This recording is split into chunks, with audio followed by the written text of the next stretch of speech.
Graduate MLC by election కు notification release అయింది.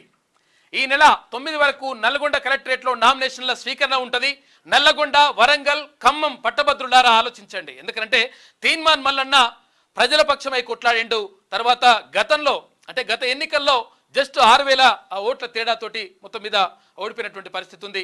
మీ అందరి సహకారం, మీ అందరి తోడ్పాటు, మీ అందరి ఆదరాభిమానాలతోటి ముందుకెళ్ళినటువంటి పరిస్థితి కనిపించింది.